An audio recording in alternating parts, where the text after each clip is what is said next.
safi, hawajajinajisi, ndo akabaki mbegu bora zikabaki. Ndipo hapo kizazi kingine kikaanza. Kizazi kingine hicho kilipoanza, ndo hiki ambacho mpaka sasa hivi tuko nacho sisi. Kizazi hiki kimewekwa akiba kwa ajili ya moto, kimewekwa akiba kwa ajili ya moto. Amen. Na safina ya sasa hivi ni Yesu Kristo. Ukiwa ndani yake moto hautakuteketeza. Bwana Yesu asifiwe. Amen. Na sisi ndo mawakili wa Yesu Kristo tunamtangaza. Ndiyo kabisa. Tumemleta mahali hapa ili kwamba ukimpokea kwa Bwana na Mwokozi wako. Kipindi ambacho dunia itakuwa ikigarikishwa kwa moto, utakuwa ndani ya safina. Hakuna kitu kitakachokudhuru. Ndiyo. Bwana Yesu asifiwe. Amen. Jina la Bwana libarikiwe. Amen. Ile kuja kujitoa kama safina ili kwamba kila atakayemkimbilia aweze kuwa salama. Maandiko yanasema jina la Bwana wetu ni ngome imara, ambalo wenye haki wanakimbilia na wanakuwa salama. Ukikaa ndani ya Kristo unakuwa salama.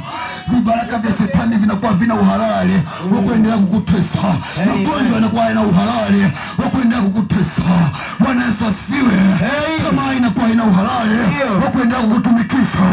Nguvu za uchawi zinakuwa zina uhalali wa kuendelea kukutesa. Anafanyika kwa mwamba imara.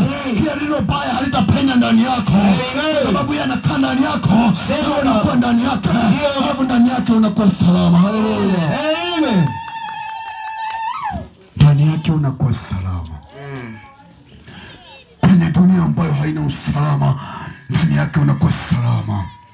Kwenye dunia ambayo amani inapotea, ndani yake unakuwa na amani, kwa sababu yeye amejitambulisha kama mfalme wa amani.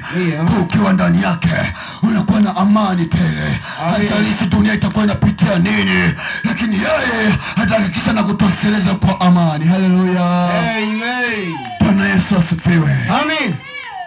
Jina la Bwana libarikiwe. Wajibu wako ni kumwamini kupitia sisi. Kumwamini kupitia sauti unaisikia. Sisi ukaangalia kwamba kaka jamaa kametokea wapi kaanza kutubuguzi.